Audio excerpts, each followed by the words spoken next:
的观众朋友们，大家好，欢迎走进天津卫视大型情感节目《爱情保卫战》。我们的节目呢是由中国广电天津公司独家冠名播出的广电5G192全新号段，全新体验，让爱相连。亲爱的观众朋友，也可以打开抖音搜索我们爱情保卫战的官方抖音账号，并且添加关注呢。每天晚上我们的8点到10点已经开通了直播啊，我们各位情感老师都会坐镇，帮您来答疑解惑，欢迎大家和我们连麦哦。好，接下来我们一起来认识今天强大的情感疗愈团。来，于老师。大家好，我是于波红，就如中国广电5G192，爱情的温度很高，所以温暖。Hello， 大家好，我是演员严青瑜，很高兴和大家又见面了。相爱容易，相守难，这是我们一生每个人都要学习的课题。大家好，我是莎娜。真正好的关系啊，不只是我需要你，你需要我，而是我需要你的时候你就不在，我也觉得有安全感。大家好，我是雷鸣。恋爱呢要认真谈，相亲也要认真相啊。这个春节刚过去，跟大家说，人生很长，有爱不孤单。大家好，我是你们的老朋友曲伟。爱情啊，是可以给你改变自己的力量，但你一定不能有改造对方的想法哦。好的，再一次欢迎我们强大的情感疗愈团啊！我们接下来的任务就是要帮助我们各位嘉宾，看看怎么帮他们解决情感困惑和问题，好不好？让我们掌声欢迎今天来到节目求助的3组嘉宾，欢迎他们。好。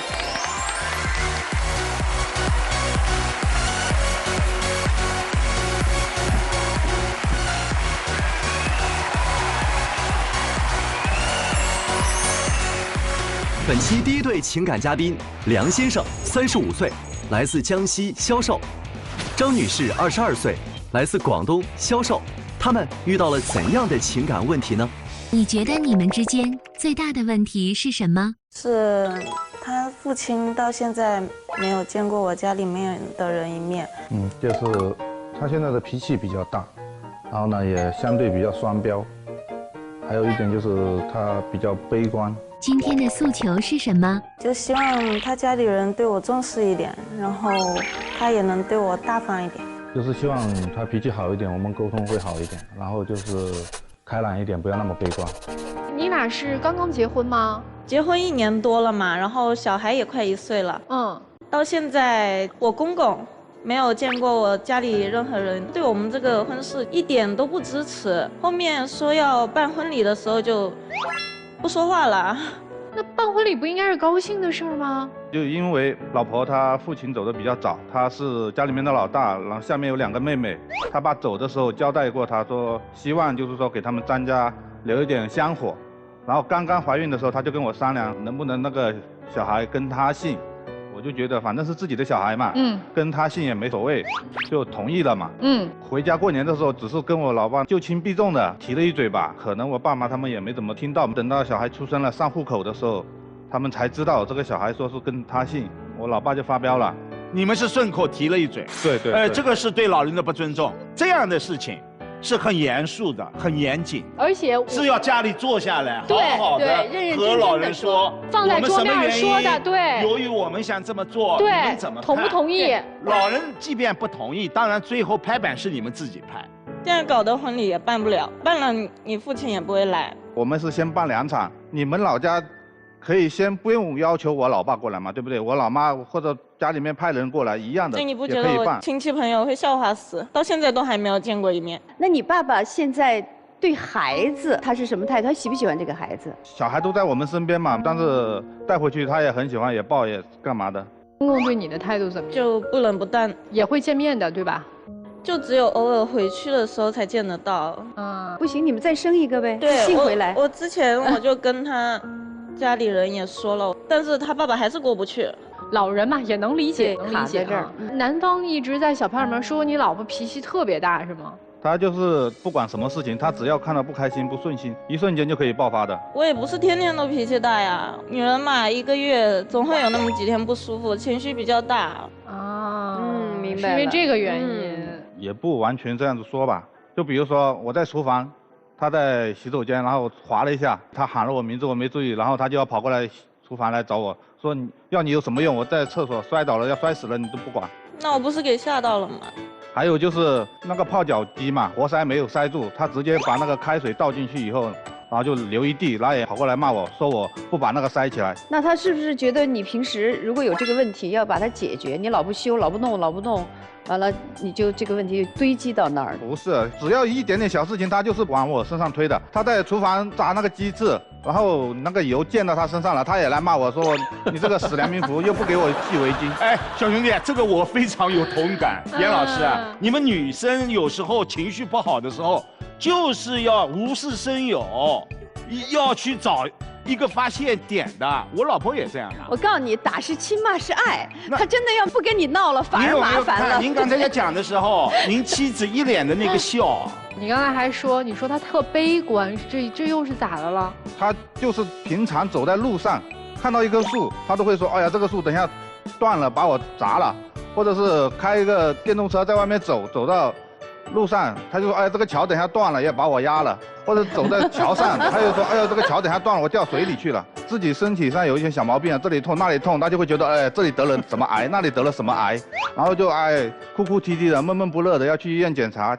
我是比较敏感的人，比较爱幻想的人。那天是因为我身体不舒服，我又在那个抖音上查，我就觉得任何大病都是小病拖成大病了，我就一定要去看一下。他也不是说抖音上查一下，他是刷抖音都是专门刷那个悲剧，大数据推给他的都是悲剧，然后一哭就哭一晚上，他就说我不理他。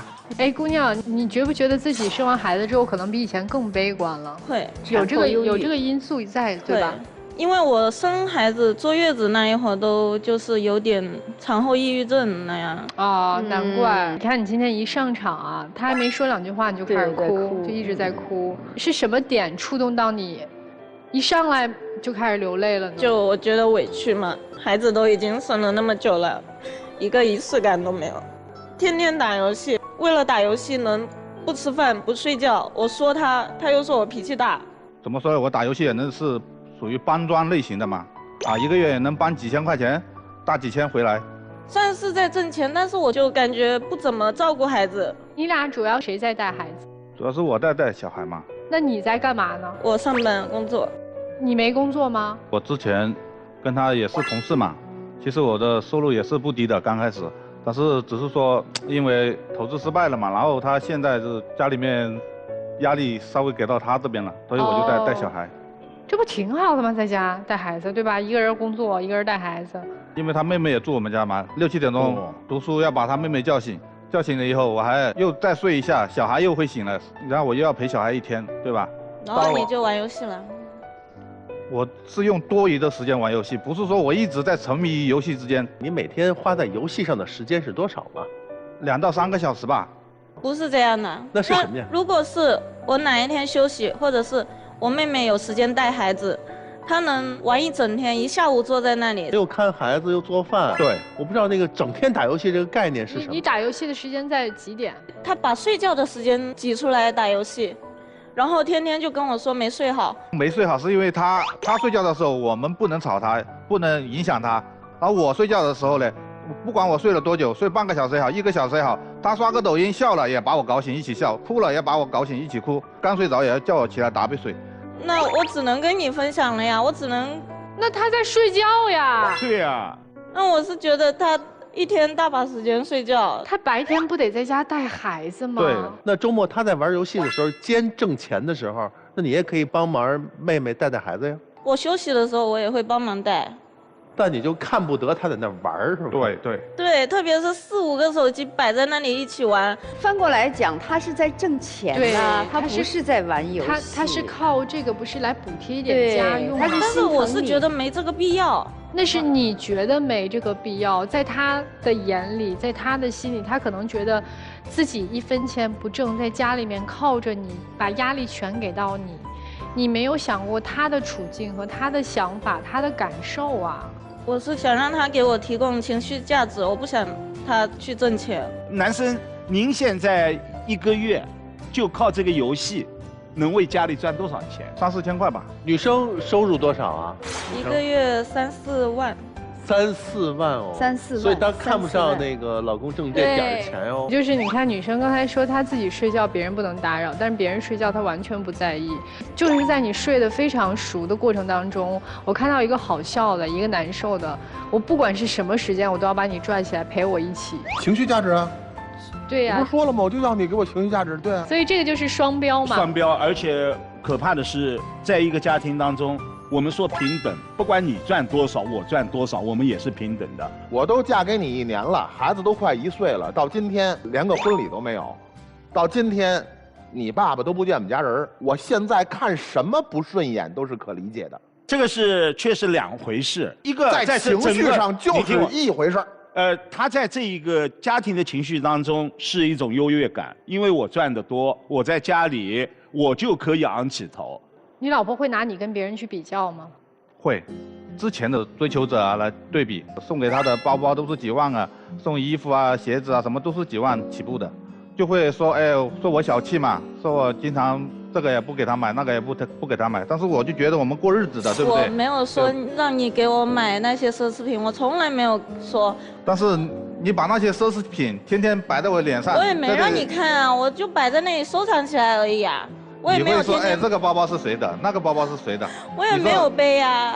前男友送的东西还摆着，是拿防尘袋包起来，是放在柜子里面的。然后你会跟他说，你看这是谁谁谁给我买的吗？没有，我是以前刚认识的时候说的，他记到了现在。这是男人最怕的问题。是这样的吗？男人这一点很脆弱的，对，因为男人您看，一面是自尊，另一面是自卑，另外还有一个，您1年的婚姻当中，当他的面比过前男友吗？好像比过。这就不对了。你怎么比的？还是说他抠门啊？他是这样子的，今天出去吃一顿海鲜自助餐，明天吃火锅，反正连续的一直不停的。我是说，哎，我们是过日子对吧？稍微节俭一下。你说我了，我不就节俭了吗？我就没有出去吃了呀。我们在家里做饭，我就问他，我说你想吃什么？他说随便，然后做好以后他就不吃，做好之后我又不想吃了呀。回头就点外卖。那这个时候就是你已经没有工作的时候，是吧？对，就这小半年吧。他觉得不打游戏不赚一点钱，我会看不起他，但是事业有点波动，我觉得这每个男人都很正常。我也没有说一定要让他工作，我让他在家看孩子，我还更放心。那个婚礼准备啥时候办呢？就想在520之前嘛。你现在有去找你爸谈吗？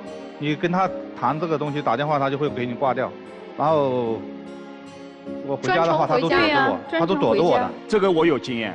其实他的父亲从原来的这一种愤怒到现在的回避，已经在走下坡了。情绪他是需要有一个面子，对，有一个台阶。这需要你给他面子，尤其是这一场婚礼，您还真得办，因为这是妻子的心结。但是您老爸那里，您的那个血缘亲情在，好好的去求求老爸，一定成。这个事儿要提上日程。我都一直在做这个事情。我们来听听其他2组求助嘉宾，你们站在旁观者的角度，觉得他们2个人的矛盾大吗？婚礼还是一件非常重要的事情，我就在想，为什么女方一直就是想这个男方的父亲去出场呢？那我觉得可能就是他需要这种认可吧，被认同吧，我觉得。所以我觉得，男方应该好好跟他的父亲沟通一下。其实你们的矛盾并不复杂，是你们自己内心把它搞复杂了。您的父亲，我坚信您一定能说服得了，有办法的。尤其是现在已经有了孩子，这1年你们的婚姻是稳定的，争争吵吵并不可怕，但关键问题是2个人碰到有一些问题，多将心比心，换位思考，为对方想想，一切都豁达豁然了。所以你们的问题，我认为完全能够解决，关键就看丈夫，就看你了。女方我也跟你讲一下，其实他爸爸的问题，当然最重要是儿子去说服爸爸。我觉得你也要努力，你要用你的方法，你去打动他。而且你看，刚才我们已经了解到，他爸爸其实现在慢慢已经在接受，就是他是作为老人，他有一个自尊心，他有一个台阶。那么这个台阶就得你们给。其实现在是个很好的机会，他已经对你们的孩子很爱了。所以说一定要努力把这个问题解决了。女孩加油！在我看来，整段的你们两个人的关系当中有很大的问题，其实是在于你的。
躲得开吗？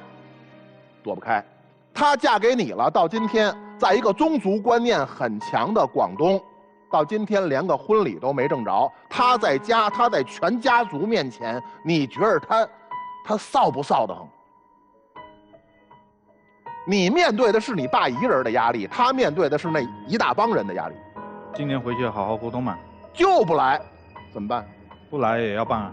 办的时候怎么说？媳妇儿他们一大家子人看着你呢，你怎么说？你爸没来，怎么说话让你岳母爱听？我爸爸今天不来，将来我一定会让我的父亲给我妻子应有的认可。你得让所有人看到你有这个决心，你妻子要的是个面子。然后扭头回去，该跟你爸怎么聊，跟你爸怎么聊。这事儿今天办不成，10年；10年办不成，20年。所以你有功夫跟我们5个聊干嘛？你跟你爸爸聊啊。我再补一刀，你的老婆开始对你失望了。20多岁她能挣3万，你能在家里玩着游戏挣3、4千，对你工作能力失望。你们之间零交流、冷暴力，对你的态度失望。真的，你现在是特殊时期，是挺不容易的。比他小13岁的，挣的比自己多10倍。你的自信心哪里去找呢？我们不能摆烂啊，对不对？我们要真的知道要站起来，你不能躺在那里，他撑不住这个家。核心还有一点啊，你老婆为什么看重你？她的前男友也罢，追求者也好，那销售能力、工作能力是比你强的，她看重你哪一点？你现在身上还有没有？赶紧醒悟吧。谢谢你们，坐那儿休息一会儿，然后我们换下一组嘉宾啊，来。张先生和徐女士，本期第2对情感嘉宾，小张21岁，来自天津，学生；小徐20岁，来自天津，学生。那么他们又遇到了怎样的情感困惑呢？你觉得你们之间最大的问题是什么？就是我们俩异地，有时候我主动要求他的事情，他也不一定会去做，这让我感觉他不是很重视我。就是问题当成问题，一点点小事都能被无限放。你觉得他有哪点是你最容忍不了的？我最容忍不了的是他做事拖拖拉拉，没有时间观念。我最容忍不了的就是他动不动就生气，然后太注重细节，生气了哄不好。生气了哄不好，女生生气是不好哄哈。你说说他有多不好哄吧？比如我们早上出去玩吧，就因为一件事情生气吧，他表现的好像好了，实际上他并没有好，可能我在做任何事情他就会不爽。气儿一直在，你们两个怎么异地的？我们之前是高中同学，高考完了以后，然后约定上同一所大学，然后留在同一所城市，但是可能因为就业方向什么的没有留在同一所城市，他就去了其他的城市。你俩异地多长时间了？大概半年。半年有什么让你觉得就是特别不放心的地方？就是他变化特别大，之前会搞一些比较浪漫的事情，现在就是主动要求他做的事情，然后他就以各种理由推卸。就比如说抖音上就是有男朋友给女朋友做的一本立体书，我就说咱俩一起写一本就是恋爱日记，他觉得写字太累了，没有时间。最后这本书做成了吗？现在做成了。没有。不是，这做成没做成，你俩答案还不一样啊？不是，就是我还没给他看，他当时跟我讲，你回来之前你把它做好。到半个月的时候呢，我们2个人打电话，他问我做吗？我说没有做，然后就吵起来了。吵到2、3点钟，但是我那个学校早上要去上早自习，6点又要起来。你有早自习对吧？那我也有早八呀。那我早八也要去上高数课呀，然后你每次跟我说的是你写一段话，你要想1个半小时，就50字左右的一个东西，就很长时间嘛。你们在这立体书上较了多长时间劲呢？3个月吧。不做了行不行啊？然后就现在就是最后一次他说不愿意做，但他不愿意就不要。不是一本书就挣了3个月。你看你们的家已经把这个感情炒立体了，没有了，他已经承诺了这件事情才买的这个东西。咱们这恋爱还谈了点别的正事儿没有？咱们聊聊。织围巾也是这样。谁织围巾？他就是说想给我织个围巾。男生织围巾。啊，你怎么想的？织了没有啊？也是看那个短视频嘛，我感觉，就是比较浪漫嘛。你让我去做这个东西，我自己肯定也不喜欢做啊。但是我觉得，就是能带给他一些，是你自己主动提的，我没有让你做，是你答应的，你自己说出来的呀。你自己不愿意做，为什么要自己主动的去承诺呢？我没有做不到，我再做。关键是他好像觉得不管做什么东西，1、2天就是能做完这种。不是1、2天就能做完，是你今天要织围巾，那我肯定今天就下单了，去买了织围巾的毛线，而并不是你在等你回来的时候，你跟我说这个东西，然后我说你毛线买了吗？然后你说没买，那你不打算织了吗？然后你1周之后才去想去买这个毛线的事情，就是说大话说太多了嘛，对吧？对，还有就是没有时间观念，就是在我们1周年的时候，迟到了一个上午，就穿了一个篮球背心来。然后跟我说，就是昨天晚上睡得太晚了，因为一些事情。然后我就问他，你不会昨天晚上就是想好明天要穿什么东西，然后做个计划，定个闹钟什么的吗？他说他有啊。我们根本就没有定时间，因为并不是我们前一天晚上约定的。当时给他买完礼物，然后我可能手里剩的钱不多了。我平常帮别人组装一个打印机，在网上可以赚点钱这种啊。所以那天晚上我就一直在找人，我看看有没有人需要赚到一点钱，然后我就想明天可能能吃得更好一些，就是这样。明天我跟我女朋友过纪念日，我今天半夜才赚钱是吧？不是，我是从你不应该1个月之前。感觉有点主次不分了，因为第2天您看，不是主次不分的事儿，是这事儿他应该提前计划好的吧？我从1个月前就开始计划这个事情。那你那个时候没有算出来钱不够吗？原本说好了的一个人反悔了，那我也没办法。活黄了呗？那你也不能前天晚上现找啊！你1个月前的活都能黄了，前天晚上活他能成吗？对，关键是就是我并不是说我留的那个钱是完全不够的，您就是为自己睡过头找借口嘛。就即使你干到了凌晨哈，你定个闹钟，该早起也得早起啊。是的，是的。你们俩是初恋吗？不是，他之前也谈过，我也谈过。反正总之现在就是女生觉得男生没有那么在乎自己了，对吧？对，还有就是我们谈恋爱之后，我过的第1个生日，就是我的朋友就是都送上了祝福，然后最后快要结束的时候，然后我就问他，就你怎么不跟我说生日快乐？他说因为他没有钱去买这个礼物，所以他不好意思去跟我说这个东西。不是，我问一下，就是你过生日那天他都干什么了？他什么都没做。那会儿是异地吗？不是。他什么都没做，然后你是通过什么方式问他？你怎么都不带说一声生日快乐的？就他送我回家的路上，我就问他。哦，他还是跟你们出去庆祝了是吗？对。是你通知的他，还是他通知的你？我通知的他呀。啊，那他就是没记住嘛。他说他后面就是给我补一个就是这样生日礼，因为我也理解，就是可能是学生没有攒够钱买这个东西，但是他后面就是没有一个给你补的这个生日礼物，或者是之前答应的事情他没有一个正式的一个交代，就包括他说我就是因为一件事情就是老是翻旧账，是因为我感觉。就是这2件事情是同一个性质，但是不同的事情，每次吵架都在埋怨对方，就好像我们俩就是要比谁更有耐心把对方说服一样，就可能就吵累了，然后大家都歇一歇，然后这件事就当翻篇，然后等下一个吵架啊，大家又有精力了，然后又一起吵，又一起把以前的旧事全都再翻出来。我们聊到现在了，说做立体书你不愿意做了。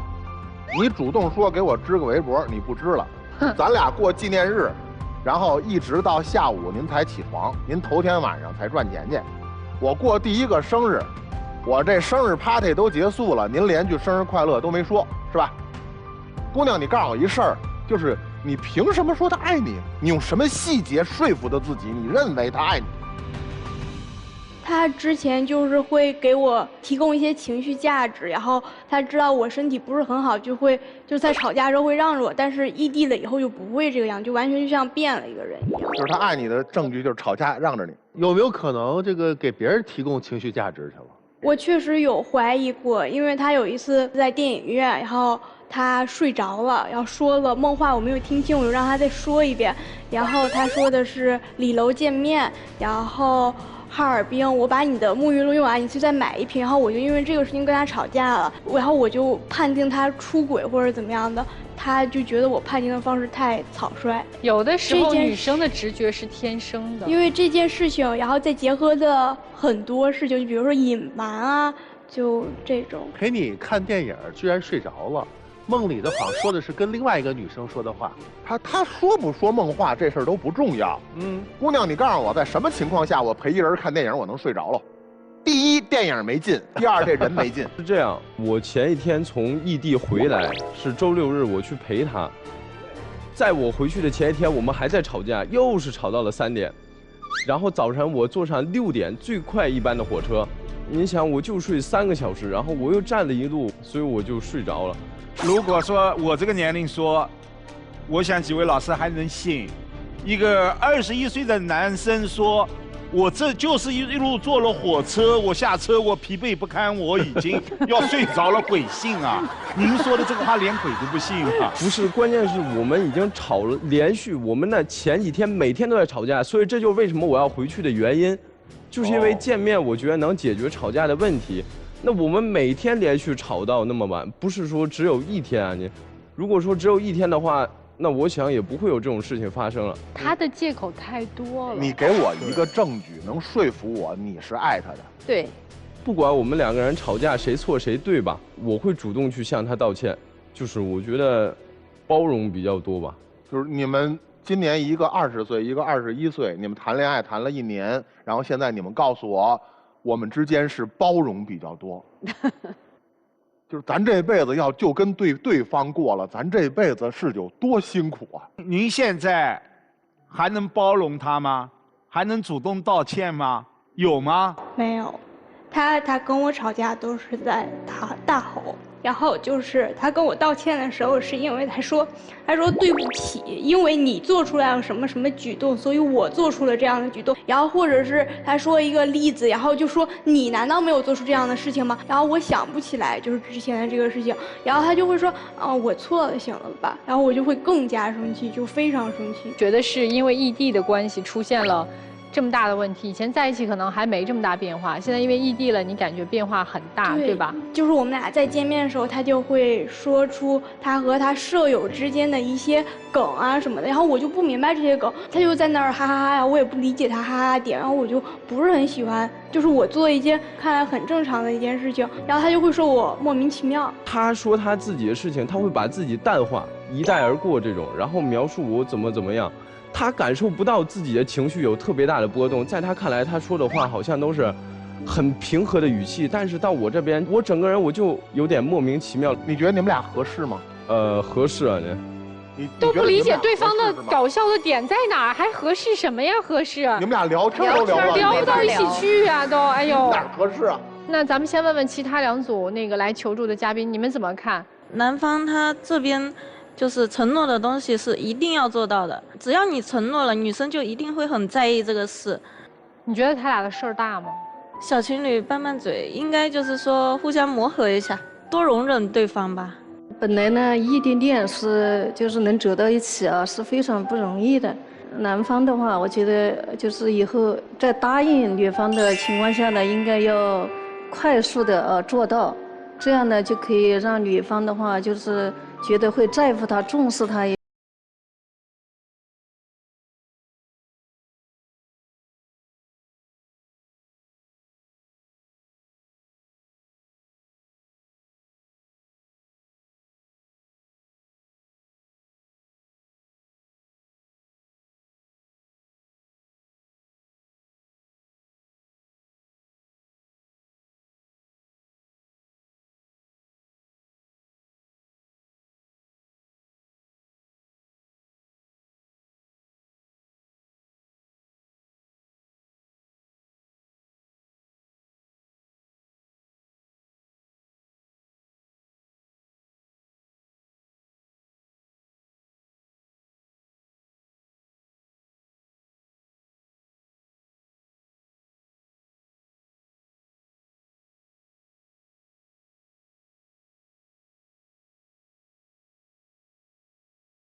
1年多谈恋爱，这还属于是多巴胺还没退下去呢，一个电话就开始吵，一个电话就开始吵。你们觉得还有意义吗？还有一点，爱情当中，女孩子希望男孩子给自己的什么最重要的一点呢？安全感。你现在能给他安全感吗？给不了他安全感，你还得气他，是不是还得生气？如果到现在你俩还这么蛮拧，不如把这个精力放在学习上，好好学习，以后碰见一个对的人，适合自己的人，你们俩的世界观、你们俩的意识、概念、理解，完全是不在一起的，是不一样的。你俩这恋爱谈的太没意思了，太累了。谈恋爱，什么叫谈恋爱呀？他得先谈得起来才叫恋爱呀。你俩现在聊不到一起去，吃不到一起去，电影看不到一起去，干啥都干不到一起去，你俩谈啥呢？这不就是相互折磨的吗？每天都在吵架，吵到最后早晨起床都起不来，你们为什么要相互折磨彼此呢？你们2个人都各自都有问题。女生就是照本宣科式的恋爱，我今儿看见一个，哎，不行，我得做。你看这多浪漫啊！就是为了爱而爱，为了浪漫而浪漫，为了仪式感而仪式感。就如果这书你跟他提出来说，你看我今天看了一个立体书，你有没有兴趣一起做？他但凡拒绝1次，那这一定不要做了。我们也没必要因为这一本书吵3个月，在干嘛呀？对吧？当我发现你有不乐意的情绪的时候，那行，那就不要了，那就证明这不是我们发自内心一起想要完成的一件事情。对于男生而说的是，他想要的所有的东西，你都没有认真对待和准备，生日啊、纪念日啊，等等等等。所以啊，你们俩这个恋爱再谈下去啊，就真的就剩吵架了，就不要再互相折磨了吧。如果我的生活苍白的，我只能找一个愿意跟我吵架、有功夫跟我吵架、生活跟我一样苍白的人跟我吵架，那可能对方是有存在必要的哦。起码有个人，我跟他较真儿，他也能跟我较真儿。咱们的青春最宝贵的，一个20岁，一个21岁，这应该是最有色彩的年纪啊，居然是这样，这是我特别难受的一件事情。短视频平台很丰富哎，但是不同的人能看到不同的内容。那么恋爱当中好多内容，不同的人期待不同的内容，所以你该较真儿的东西，如果真的你认为是那本立体书，那么好，我们就较真儿较下去，好吧？你愿意和这个女生继续下去吗？我愿意啊。好，女生呢？你愿意和这个男生继续下去吗？我愿意。好，说理由，一句话。我觉得我看见他开心，我也会开心。哦，很好，这句话够了。就是我看到他难受的时候，我也会难受。我给你们2个人一个建议哈，回去好好想想今天4位老师说的话。异地恋，如果有爱，就能继续下去。有的距离可以让我们产生美，但有的距离会让我们产生凄美。但如果我们知道错了的话，我们就要去调整自己爱的方式，我们要去换位思考，为对方去想一想。我们要能说到做到，这份爱我觉得有持续下去的意义。同时再给你们一个建议，异地恋要多打电话，对不对？咱们不要仪式感吗？从今天开始，我们换一个电话号码好不好？就换咱们中国广电5G 的192，因为他们的 slogan 说的很好啊，全新号段，全新体验，让爱相连。你们俩休息一会儿，我们有请我们第3组嘉宾耿先生和郭女士来，好好想想啊。本期第3对情感嘉宾，耿先生41岁，来自内蒙古职员；郭女士48岁，来自广东职员。他们今天遇到了怎样的情感问题？3个词概括你们之间的问题：投资、喝酒、减肥。你觉得他有哪点是你受不了的？他很懒惰，又不上进，还嫌我胖。他管我管得特别严，没有一点点自由空间。你俩是男女朋友啊？啊，但是你们俩的这个年纪，是不是之前有过婚姻的经历？对，是。谁2个人都有过吗？对，都有。你们相处几年了？差不多3年多。刚才那3个词儿是什么来着？投资、喝酒、减肥。投资是咋回事？他一个朋友给他介绍了一个，做上市的一个公司。他呢就在那里找朋友借了20万，因为他觉得那个平台很好嘛。然后呢，就是半年之后呢，那个平台呢倒闭了，20万呢就没拿回来，赔了。对，赔了。他也没跟我说。后面呢是一次朋友的聚会上面嘛，他的同事就无意间就说他在那里投资了20万，一直都没跟您说过呀。然后呢，我回去了之后就特别的生气。当时呢，我就把东西就全部给他，就是给他装到行李箱，然后就让他走了，就觉得他太不尊重我了啊。其实当时我是这么想的，我就觉得呢，朋友推荐这个项目呢，就是感觉是个机会。另外他一直提我们，因为毕竟也要结婚呢，但是结婚也需要钱嘛。我一直希望给他像样的婚礼。作为一个男人，我也想这好的项目又是个快要上市的企业，我又有个身份感，股东。那我就找我朋友借了，但是我又担心怕他这样一说，平时管特别，我就怕他又不让我投，那你如果真的是好的平台，那我肯定会支持他。这跟平台好坏没关系。没结婚之前他在外头怎么投资，其实在法律上跟您没有任何关系。关键是讲了这么长一个故事的目的，您要得出一个什么结论？就是因为你对婚礼有要求，所以我才出去盲目投资，所以我欠20万怪你，是吗？也不是盲目投资，我就想呢，我跟他说了，我可能他也会担心。因为平时也会考虑钱的问题嘛。您那个20万的负债，自己有偿还能力吗？也有点压力。投资失败了，你现在自己在偿还你的债务，对不对？那你工作是不是很辛苦？我现在在跟一个朋友开了个酒庄，需要投资吗？已经投过了嘛？就你那个我之前就有对的。您投酒庄的事情他知道吗？这个我知道。这是另外一个。就是从那次生气了之后，我不是把他赶出去了吗？结果3个月之后他就向我道歉了。你也很过分，把我什么东西都给我收给我扔了，我就觉得3个月，反正不联系呗。后来是在一个聚会上我的朋友和他的朋友，这2个人认识，然后呢就是互相在一块儿就聊聊。我也确实，我觉得这个事儿应该告诉他。后面呢，他就跟我道歉，然后我们2个又在一起了。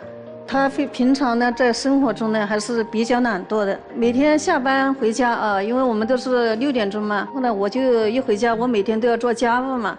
他呢，就每天一回家往那里一睡，就去那里看视频去了。那我困肯定要睡一会儿平时我也。那我也困我也是每天上班上到6点钟我每天也跟你一样的还有什么能让您说他懒惰？懒惰可是一个很消极的评价呀。还有就是在工作上，我觉得他不是很积极啊。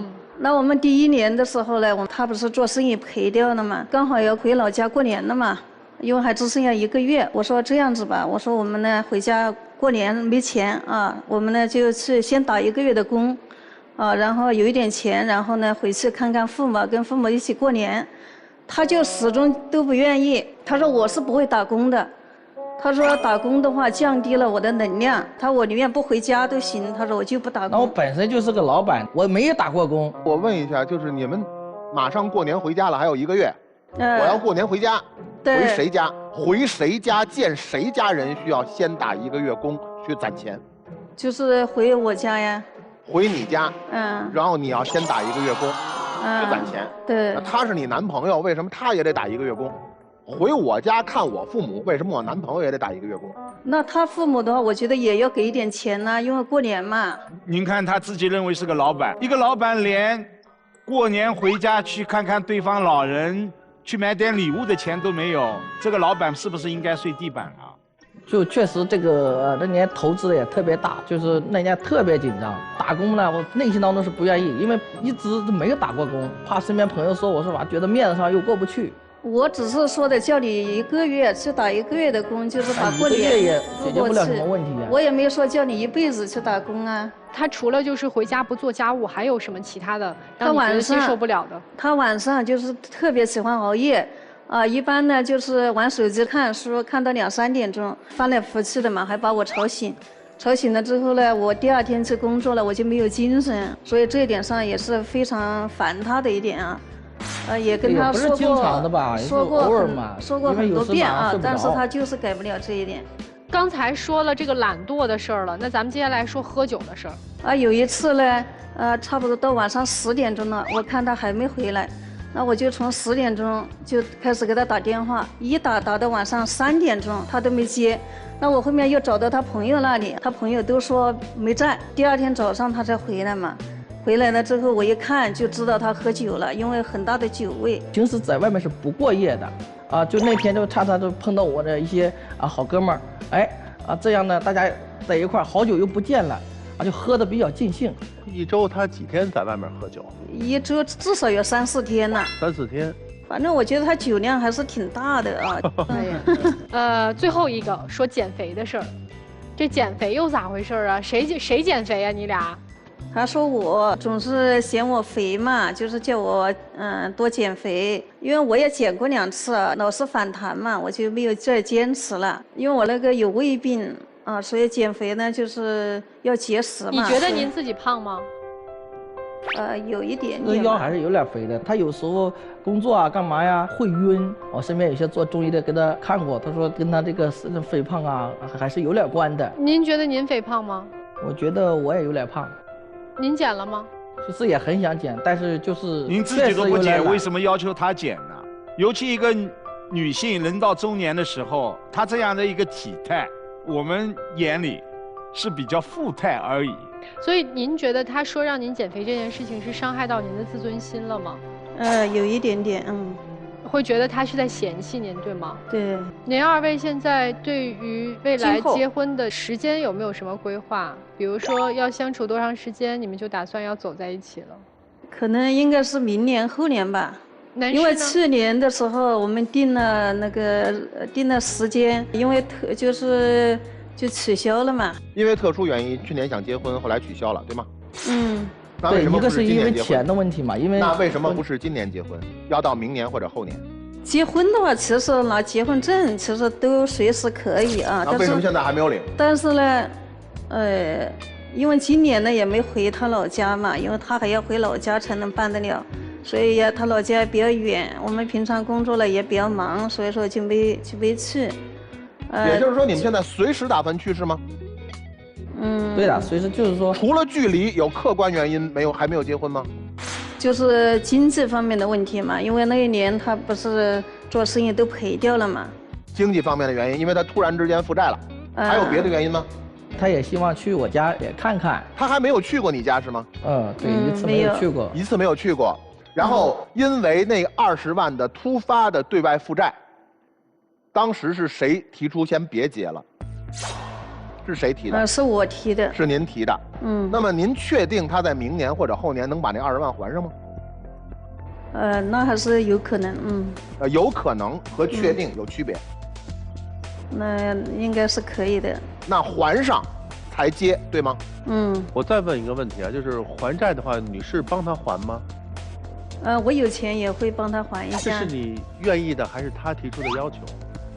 他没有提要求啊。你愿意的是吧？他在钱方面呢，对我还是相对比较大方的那种。你觉得你们2个人现在最大的问题是什么？或者说今天你来节目，希望我们帮你们解决什么问题？没错，就是比如说他很懒这件事，还有他工作上不是很积极，这个能不能？就是说白了要改变这个人，对吧？让他改变，对吧？帮之前我们先听听其他2组求助嘉宾，你们怎么看？男士去投资隐瞒的话，确实是不应该。但是站在他的角度，我又能理解他，毕竟是一个男人，他肯定是想给对方一些惊喜，这是很正常的一件事情嘛，对吧？就像我也有时候也会瞒着我老婆。你瞒啥事儿了？那一点点小事情、小惊喜，肯定是也会有的嘛。就像我给他送花，但花里面还藏了东西，到了那个花枯萎了，他都没发现。我也找了他，我说这个东西为什么你都不会上心？但你这个瞒是善意的瞒啊，对，你这个瞒是美好了，是浪漫的瞒啊，性质不一样。他这种要是成功了，那不是一样的，是善意的嘛，对吧？这只是在，所以在于他成功与否，对吧？对，我觉得是可以理解的。我觉得2个人在一起嘛，就要包容，不可以说人家胖啊，或者是怎么样，这样我觉得不太好。然后就是2个人多互相理解一点嘛。你觉得他们俩能结婚吗？可以吧？那你觉得你俩能结婚吗？我突然袭来的一击，好好谈恋爱吧啊！我就随便这么一问啊，问肯定是想，我肯定是想，不知道他想。行，别着不。来，我们听听那个疗愈团老师的意见啊。其实珊娜老师问得好，你们2个人是初婚，只要真正相爱，走进婚姻并不复杂。但是他们不同了，他们走进婚姻是有点复杂的。你们2个人很显然，经济问题是你们一个主要的障碍，而且可能也是一颗定时炸弹。如果这个男人现在一无所有，他真的养不了这一个家的时候，我断言，你转头就走。男生很显然，他很虚荣，很要面子。你刚才说，我就是做老板的嘛。天下有哪个人天生就是做老板的？男人让人最看不起的是什么？哪里跌倒就在哪里躺下。你有一点这样的味道了，只不过你现在经济上还能够应付而已。如果哪天你不能应付了呢？怎么办？我不做判定，你们能不能继续走下去，只是提醒你们去认清自己面对的这样的一个现实和现状。谢谢。其实，在像你们这样也是2婚的，经过了那么一段婚姻，所以要求你们更加的纯粹，而且情感上面诚实是非常重要的。你像这个男方，你如果说你真正的你这么爱这个女方，现在像你这种经济条件不好，或者说你原来做的生意失败了，那么你现在怎么办？在家里看游戏、看手机？我要是你，我去给人擦车，我一天我擦几辆车下来，我 OK 的。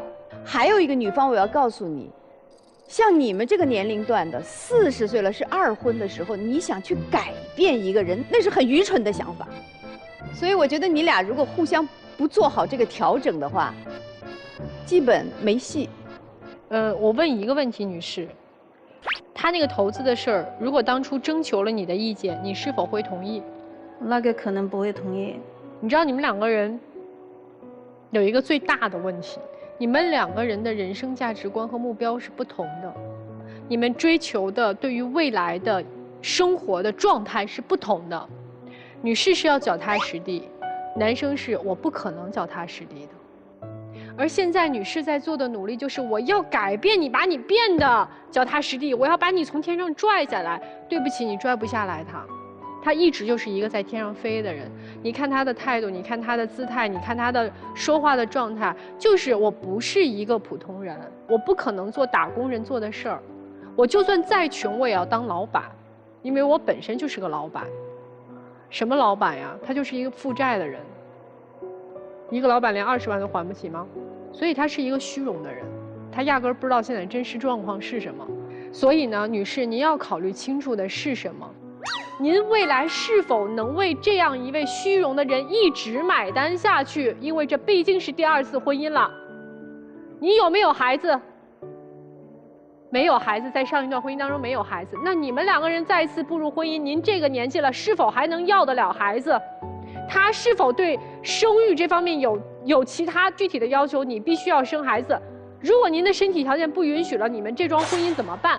所以这么多现实的问题摆在这儿，不是空口白牙说明天结婚就能结婚，后天结婚就能结婚的事儿。你们想一想。2位属于一类人，都是爱面子。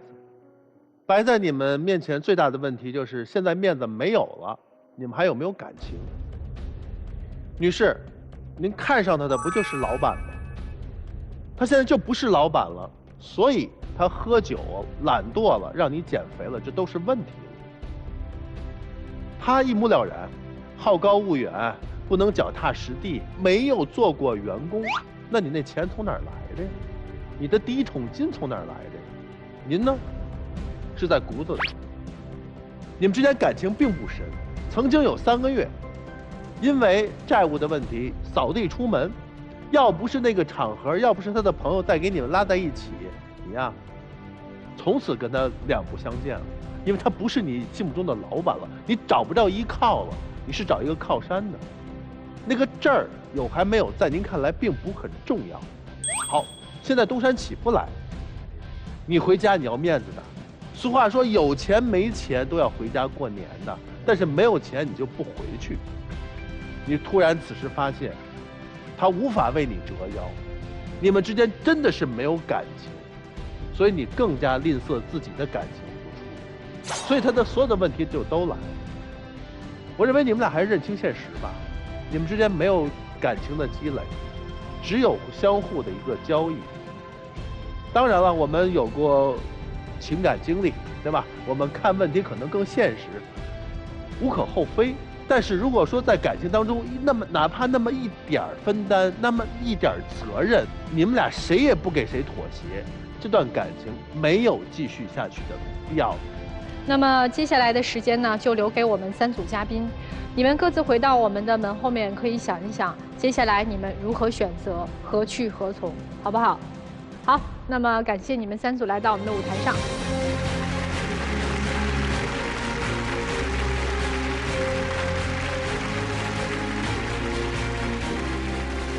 接下来，各位老师，我们先来看这个我们今天的第1组嘉宾啊，你们觉得他们2个人还有继续的可能性吗？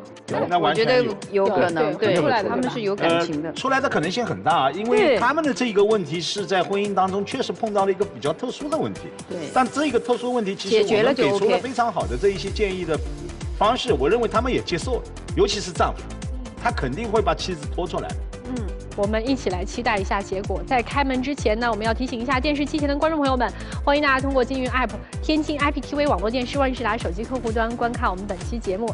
欢迎大家登录优酷视频、腾讯视频、搜狐视频观看节目的完整内容。好了，我们一起来看结果。3、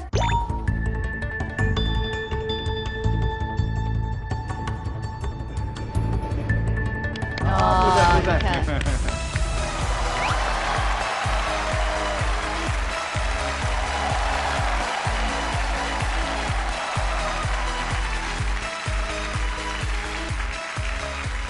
你们准备怎么调整啊？这么问吧。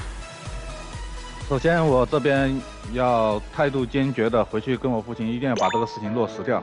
就算他实在不愿意来，我也一定要把这个婚礼给办下去。啊，这是我必须给他的承诺。好样的。姑娘呢？我改改我的脾气，然后我尽量不多想，我尽量不要那么自私。改一改我的脾气，2个人一起去努力吧，加油！剩下的时间交给你们，来一起进入浪漫30秒。你的婚礼我一定马上把这个事情落实到位。我爱你。我也爱你。妈，我眼泪都出来了。哎呀。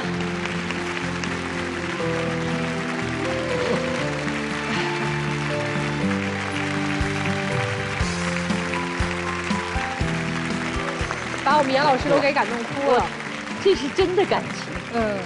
这个没问题，这真的是真的感情。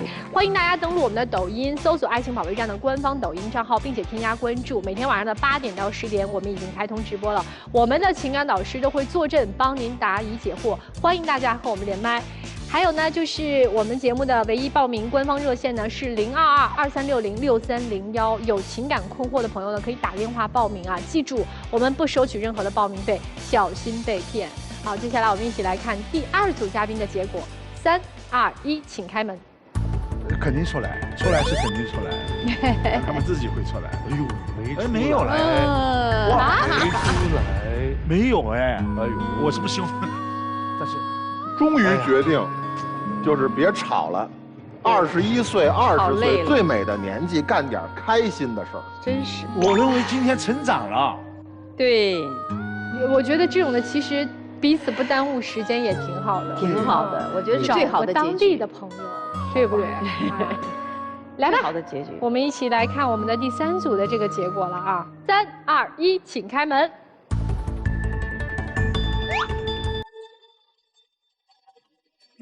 哦，来。哎呦，我很开心来了。你看这个，来了就祝福他们。你俩觉得解决什么问题？我觉得也各位老师也给我个提醒，我觉得这段感情应该更加珍惜，因为毕竟我们都经历过嘛。一个男人要能屈能伸，如果真心爱他，你真的愿意跟他过日子，那你就对他不对。反正呢，如果步入婚姻，请慎重对待吧。不管怎么样，祝福你们吧。既然你们选择出来了，我们唯有送上的就是祝福了。没错。接下来时间留给你们，进入浪漫30秒。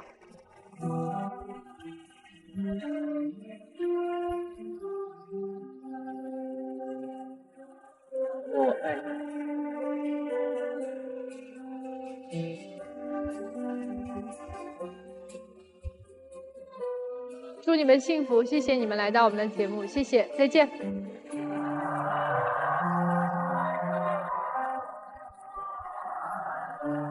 不管怎么样，都希望我们每一个人能够真心的、真诚的找到属于自己的幸福。好啦，这就是我们这一期的爱情保卫战了。我们的节目呢是由中国广电天津公司独家冠名播出的，广电5G192全新号段，全新体验，让爱相连。我们下期再见。